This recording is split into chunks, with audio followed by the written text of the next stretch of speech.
Greetings, gamers. Welcome to part number 25 of my Let's Play Fire Emblem 10 Radiant Dawn. Finally, in part 3, with some good, in fact, great units. I can't wait to talk about them all, and yeah, it sure does feel great to be home, Mist.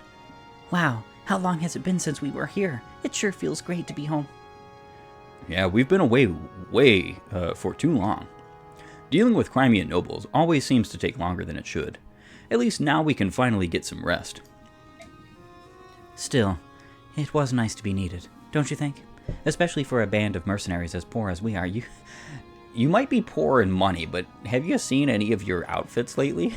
It looks like you are one of the top paid armies on Earth. Look at Titania's golden armor. It looks nice. I appreciate it. Even Ike has gotten some pretty decent buffs to his armor.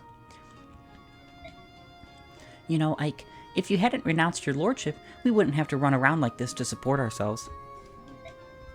Mist, Oh, I know. I'm just teasing you, silly. Besides, I'd rather spend my time helping people. Who wants to live like some overstuffed noble anyway? Definitely not me. We have Father's legacy to look after, as well. The Grail mercenaries. Ike, a visitor to see you. A visitor? Who is it? Long time no see, Ike. I've been looking all over Crimea for you. You've never home. Ranulph, how are you, my old friend? How's everyone in Gallia? Is Kanagas well? Everyone's doing great. We Lagas don't take ill too easily, so it's hard not to be well. Seeing you again brings back memories. We couldn't have won the war if not for Gallia's aid, and yours especially. Well, same goes for you.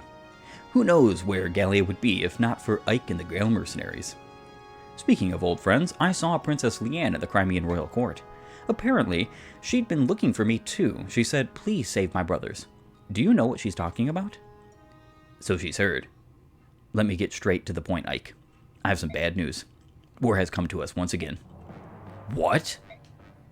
The Leguse alliance, which is made up of Gallia, Phoenicius, and Kilvis, is setting out against Begnion. The situation has escalated very quickly. Escalated seems a bit soft. I know there are problems between the Leguse and Begnion, but I thought things were getting better. Raphael, the eldest son of the Hurons, brought back some disturbing news from Udayan. He'd learned that Begnion senators ordered the Hurons' extermination. This spurred the Leguse to strike against Begnion. That's why I came looking for you, Ike. We need your help.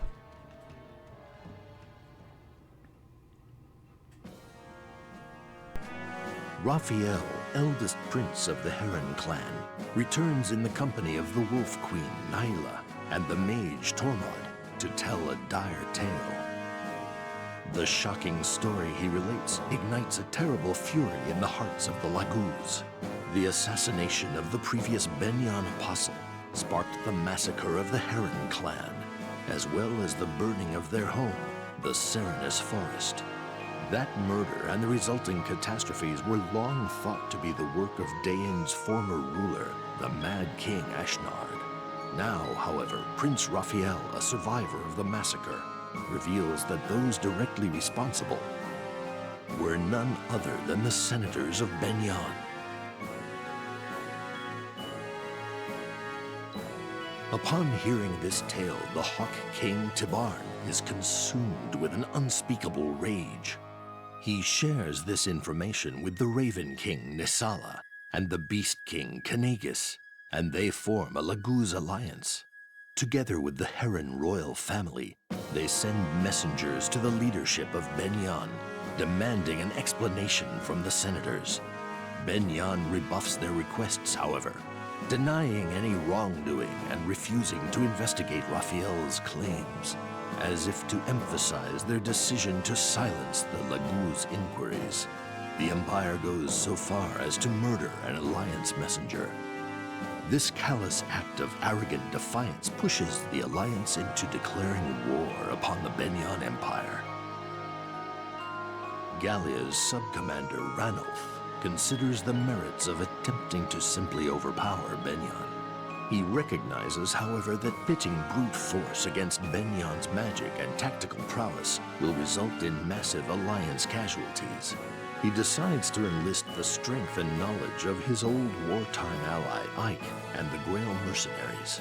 Ike is an acquaintance of Benyan's apostle, however, and is at first reluctant to become involved in the conflict. Yet, when he considers the Senator's cold-blooded murder of the Alliance messenger, he can feel the anger that burns in the Laguz's hearts.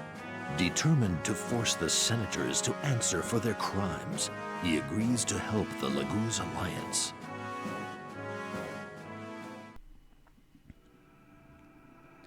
Prologue, The Great Advance. And so too begins the best part of this game. Laguz Alliance Camp.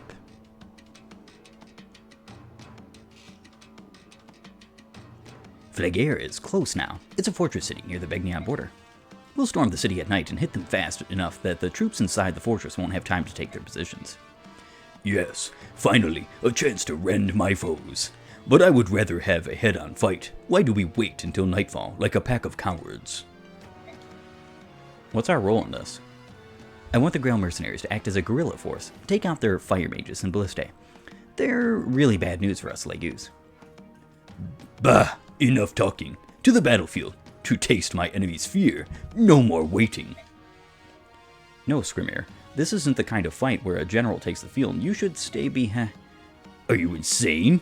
Oh, I'll fight. A general of Gallia does not hide behind his men. Leave this tactics garbage to the Bjork. We need only our claws and teeth. I call an end to this meeting. Time to kill. Wait, Scrimmer! Blast! Are you okay? Yeah, that thick-headed fool. This'll be his first major battle. Hopefully, he won't get his teeth knocked out. How about you, Ike? Are you sure about this? Sure about what? Well, you know, you're a Bjork, I'm a Laguz. You sure you want to take our side? The Laguz Alliance is in the right, Ranoff. The Senate is actively ignoring you, and worse, they're murdering your messengers. Why shouldn't we help you get the Senate's attention? I'm sure my people understand. Besides, I would never abandon a friend in need. Thanks, Ike.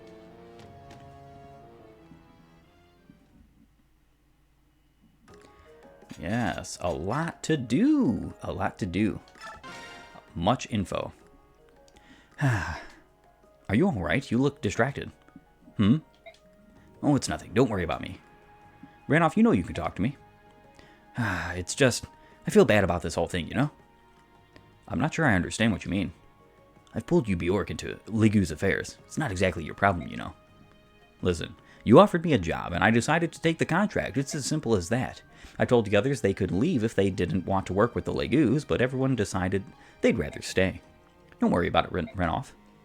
What about the Black Knight? Are you going to abandon your search? Yeah, at least for now. I figure that if he's alive, our paths will cross again. There's no rush. Yeah, I guess you're right. No point dwelling on things I can't change, right? Thanks, Ike. Hey, no problem. Anything you need to keep you from moping around like a sullen kid. Fair enough. Besides, I've had this nagging headache ever since I left Gallia with that hot-headed lion. Do you mean General Scrimmer? That's the one. Scrimmer is the King Kanagus' nephew, and is on track to become the next king of Gallia. He's the successor to Kanagus? He must be an absolute terror in battle. Absolutely. He's so powerful, I think he's gonna get himself in trouble. And he's the reason for my headache. You need a sympathetic ear about that, too? Thanks, Ike. But I'll tell you about it some other time. Let's eat and catch some shut-eye before we set off for the battle tonight. All right. See you at dinner. To be honest, I don't want you to come along on this mission. Really? Well, it's not like you could have stopped me, even if you wanted to. Ranoff is my friend, too, you know. Come on, Mist, Ike, I'm not going to repeat that same mistake I did with Dad. I don't want you to die while I'm somewhere else. It was horrible. It ate me up from the inside. I'm never going through something like that ever again. Mist. Everyone in the Grail Mercenaries is a part of a family. We all follow the commander, no matter what. We'll live together, fight together, and die together. Right, Ike? All right, but promise me this. When we're out on the battlefield, stay where I can see you. It'll put my mind at ease. I promise, Ike. Ah, Ike, Bjork hero. How are you? Pretty good. Gifka and Ranoff told me about you. You are a skilled warrior, right? Well, I don't think I'm a pushover, I'll say that much. Don't be humble. My king also told me about you. Observe Ike and learn his skills, then you shall become even stronger. King Kanegas said that? He did. I am eager to watch you in battle. You can learn from me as well. I intend to. Lions are the strongest of the beast tribe, and I have been trained to fight by the king himself. I was going to fight in the Mad King's war, but my uncle forbade it. He said I still had much to learn. But now my time has come, and you will see the true might of the beasts. So what do you think? Ah, these are all the favorite foods of the beast tribe. They will be happy. Oscar, you're a chef? That's right. Ha, great. I can't wait to see the looks on all their faces when they learn that Bjork made all this delicious food. Aw, stop it. You're embarrassing me. But it's true. Where did you learn all this, Oscar? You should start teaching classes. Yes, your food very good. So good, it will be eaten very quickly. Really? Do you think I should make more? Us beasts have a healthy appetite, of course. On top of that, we have General Scrimmer and Ike. Yeah, I'd be surprised if what's here lasts past those two, much less a whole pack of legues. You're exaggerating. Ike is a Bjork. He couldn't possibly eat as much as someone from the beast tribe. Well, maybe he could. Actually, he most definitely would. Yeah, especially the ribs and steaks. Mordecai, how about we go hunt for more game? Right. There probably aren't enough herbs to flavor everything. I'll go get more. My, we might need to harvest an entire mountain. Appreciated. Always appreciate some good old humor. So there is no bonus experience points to speak of. No skills to speak of. Well, we can remove skills. This isn't like the stingy old shop is not available, but this isn't like the stingy old part 2 Royal Knights where you can't manage skills. But yes, I have a boatload of units. I'm hoping to get through all of them in this very episode and still have time to move forward in this very episode, but either way, I am going to be getting through all of these units. And here I have Ike. He is the main lord of the Part 3 party, at least the main party, because you do fight occasionally as the Part 2 and Part 1 party in Part 3. Ike's party is that very poor situation where they have next to no money. They have some decent items on them to start with, but nothing beyond basically that. They have no money to purchase anything with, if I'm not mistaken. So you have to make money through various means of selling things. It's one of the reasons why I loaded up all those units in Part 1 and Part 2 to have items to specifically take to Ike's party to sell those items in Ike's party, because they do all eventually join Ike's team. I think after like a chapter or two you start seeing a few chapters actually. But yes, here is the hero Ike, and he has some pretty astonishing bases. 24 strength, 28 skill, 23 speed is the only one that's super lacking. Well, that and resistance. His resistance is terrible. He is one of the units that desperately needs as much resistance as physically possible, so be mindful of that. Ike has a 65% HP growth, 55% strength, 10% magic, 60% skill, 35% speed, kind of lackluster there, 30% luck, 40% defense, and 15% resistance. Yes, he's not really going to get much resistance, but I actually think the reason why that his growth rates are such is so that he can easily cap out his speed and resistance with stuff like, well, speed, luck, and resistance are pretty much the only stats he's going to get through bonus experience points if you play it right, because he maxes skill at 30, strength at 28 potentially, I think, and defense at 27, maybe.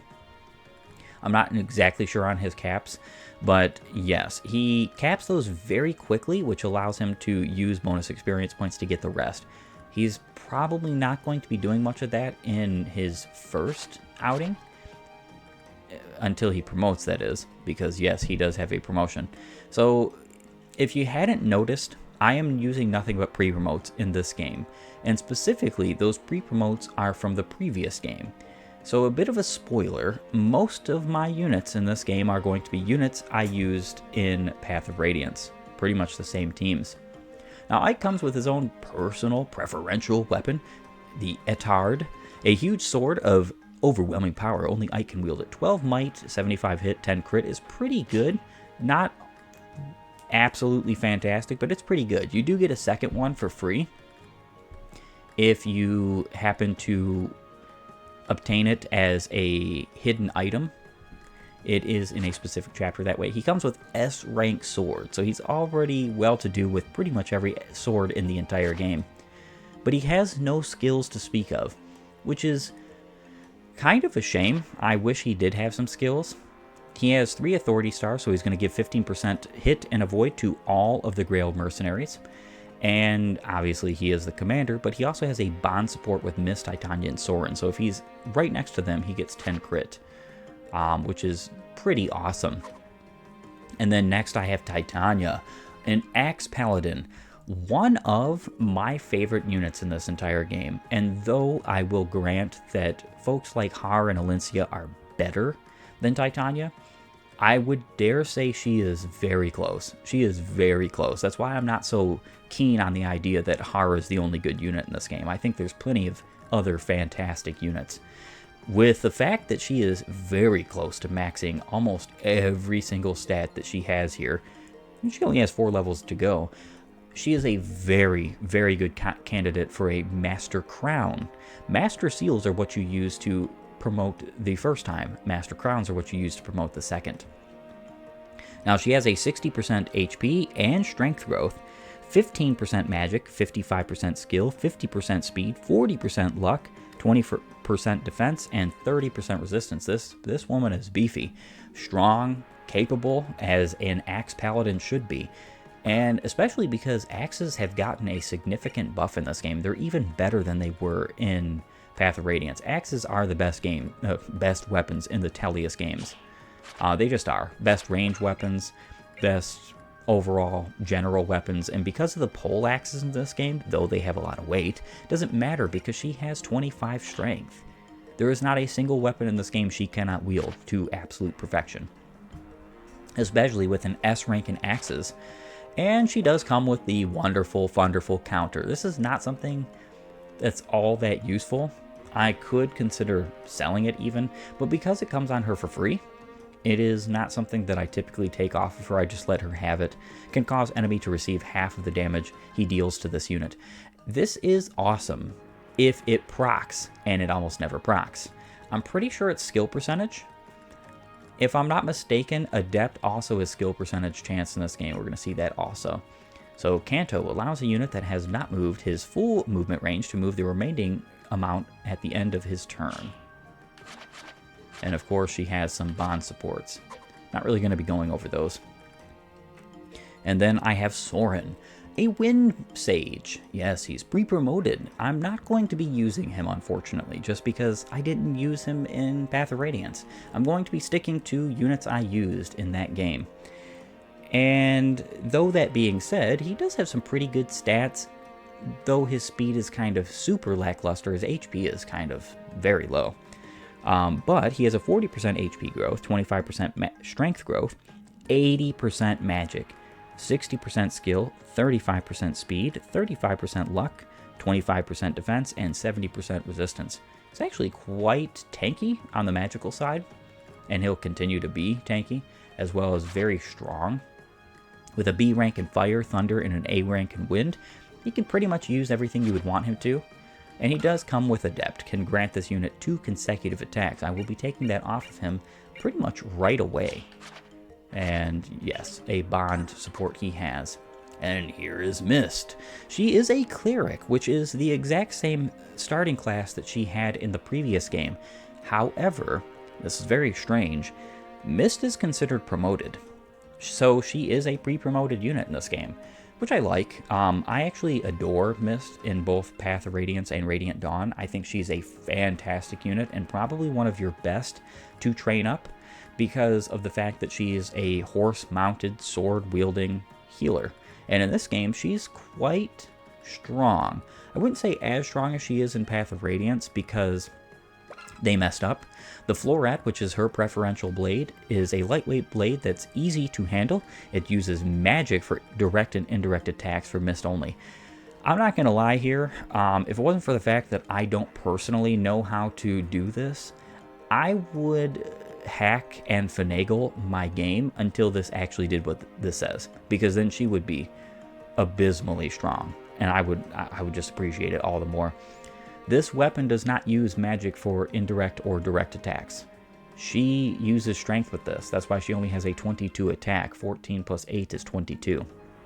It's a fantastic weapon, even that considered, because she still gets a reasonable amount of strength in her promoted class. With 95 hit and 15 crit and only 5 weight, she is more than capable of using this. 45 uses also, and you do get a second one. Now, the second one you have to purchase. I typically do purchase it if I'm going to use her often. I don't use any other swords other than this, because why would you? It's a beautiful weapon, an awesome animation. I just wish it did what it said it does. So yes, she is pre-promoted as a cleric in this game, so it makes you wonder what she was prior to this, because that's her original. I don't know exactly why they decided to do this, but it technically means that she is the only character in the game that doesn't have she has a unique set of classes, just like Ike has a unique set of classes, just like most lords do. It would be cool if she was treated as a lord character, but she is not. Now, Mist has a 40% HP, 25% strength, 45% magic, 55% skill, 50% speed, 70% luck, 25% defense, and 40% resistance. She actually has some pretty fantastically balanced growths. Considering how this game works, resistance is definitely the better growth to have. However, she is going to be pretty much one-shot by most strong enemies at this point in the game, and that's not good. So you want her to grow defense as much as possible, as soon as possible. Now, she starts with a B rank in staves, which is amazing, but only a C rank in swords. Now, granted, the sword rank doesn't matter at all, because she's got her literal best weapon she's going to get in this entire game. There is no better weapon for her. Because if I'm not mistaken, well, she might get a double S rank in sword, and if she does, there is technically a better weapon for her. But by and large, because she's a healer, I'd never give that specific weapon to her. Now, she comes with Miracle, can reduce any lethal blow to half damage. This is a luck percentage thing. So, I believe her max luck is, I want to say that's 40. I might not be accurate on that one, but I'm pretty sure that's 40. If that is 40, then she's got a pretty reasonable chance to use that once her luck is maxed. Now, then, Rolf. Rolf is a sniper, and I don't like Rolf. Though, I will say he's actually far and away better than Leonardo was promoted. Rolf comes with the Rolf's bow, which is no longer preferential. It can be used by any bow user. He has a 85% HP, 75% strength, 10% magic, 45% skill and speed, 35% defense and luck, and 20% resistance. I don't like Rolf. Never have liked Rolf, never used Rolf in the entirety of my Radiant Dawn Let's Plays, or playthroughs, or just the game in general. And some people would say, well, if you've never used him, how can you not like him? Why? I have tried to use him, and because of the way this game works, the only way that you can make him even remotely viable is if you go super slow and spoon feed him kills, or if you use all your bonus experience points on him, because he's not adequate to the point at which he is in the game. And unlike Mist, who has healing, Rolf doesn't have any real utility. He just has 2 range weapons, and this game is heavily enemy phase focused. It's kind of disturbing that this wasn't fixed in some way. They tried to fix it, kind of, with crossbows being able to have 1-2 range. I'm gonna be real with you. I think those weapons are pretty much pointless on the hands of your allies. They're great on the enemies, especially against your flyers, but they're pretty much pointless in the hands of allies. And they don't use strength, so it doesn't matter how strong your unit is. they're not great. They're just not great. If there were a couple of 1-2 range bows, even if they were weak, archers in this game would be fantastic, but unfortunately they're not. Rolf has a B rank in bows and crit plus 10, which is a built-in class skill. It does not cost any capacity, which is nice. Then you have Boyd. Boyd is in a very, very similar situation as Rolf. Very similar. It's almost kind of disgusting how similar he is in this situation. His bases are bad. I don't think he's a good unit for this part in this game. And you have to spoon feed him KOs. You have to be very careful with him because he's very frail. And you don't want a frontline unit to be very frail. He's not bad. None of these units are bad. Don't get the wrong idea. They're not bad. It's just that some of them take a bit more to get to being good. Now, Boyd has an 80% HP growth, 65% strength, 5% magic, 45% skill and speed, 40% luck, 50% defense, and 10% resistance. A rank in axes, and no skills to speak of. Now, coming to Oscar, a lance paladin, you would think that I would have nothing but glowing things to say about him, but because lances are so much weaker than axes in this game, I don't think he's nowhere near as good as Titania. I mean, he's 5 strength below her. Granted, he does have some benefits. He's still useful. Oscar himself has a 50% HP, 35% strength, 20% magic, 65% skill, 60% speed, 55% luck, 30% defense, and 20% resistance, as well as an A rank in lances and no preferential skills to speak of. Not great, but not bad either. He can be a great substitute for when you need more than just Titania to deal with the crowd, right? And here I come to one of my favorite archers in the entire series, and that's true in both Path of Radiance and Radiant Dawn. I love him in Path of Radiance because his design is a pre-promote with not so great bases, but fantastic growths. Now, he's a pre-promote with fantastic bases and fantastic growths. Look at those bases. He is on par with pretty much anyone in your team. Having a 50% HP, 40% strength, 15% magic, 70% skill, 65% speed, 30% luck, 45% defense, and 20% resistance, as well as an S rank in bows, Provoke, which provokes enemies into attacking this unit in preference to others, crit plus 10. I mean, this guy is nuts. I am definitely going to be using him, as I did in Path of Radiance. And then Gatry, of course. Gatry as always. A Lance General.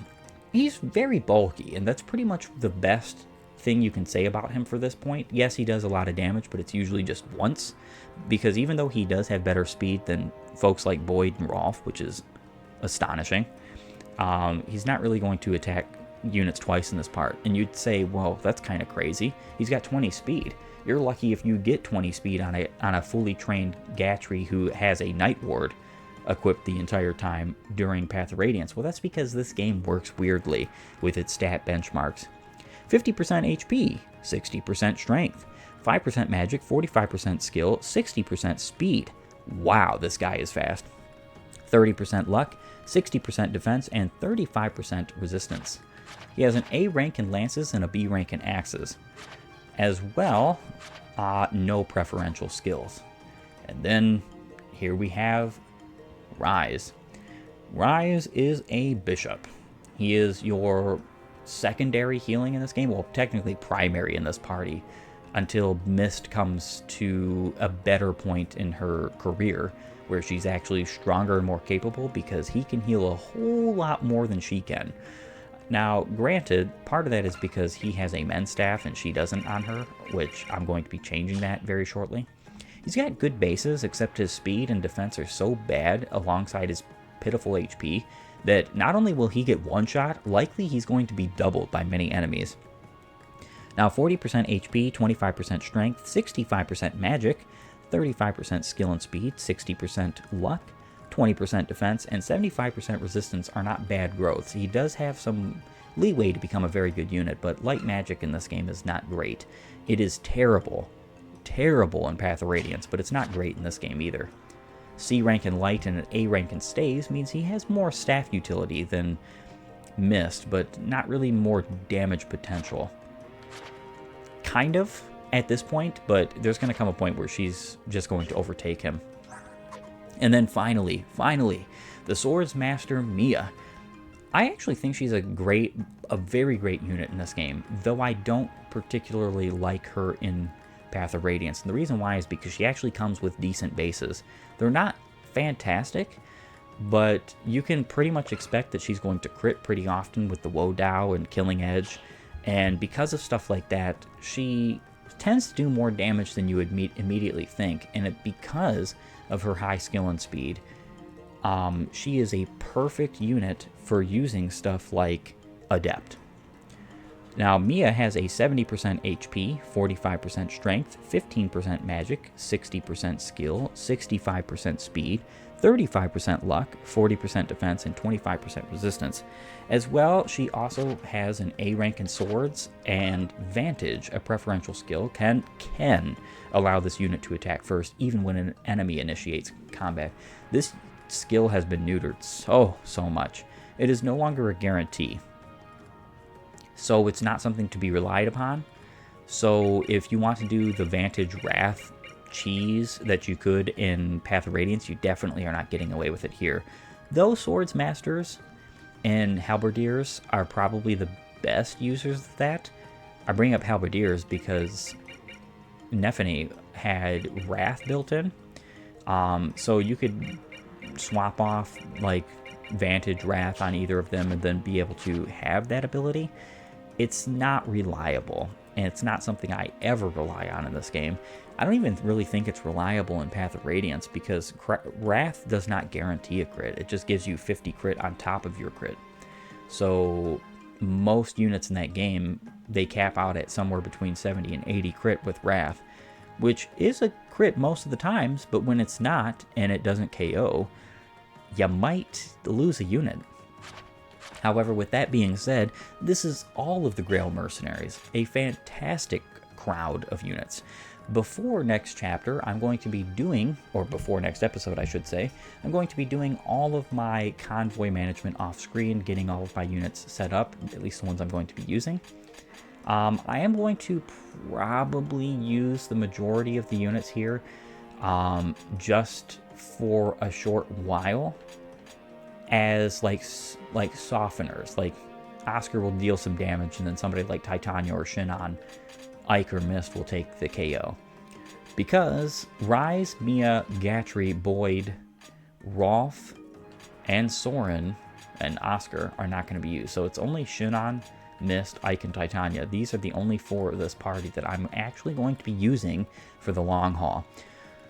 But with all that being said, I think this is a perfect time to end off this episode. It's unfortunate that I had to basically spend an entire episode on a little bit of story and a whole lot of going through the units that I have received, but that's just to be expected because this is probably the biggest dump of new units that you get in the entire game, if I'm not mistaken.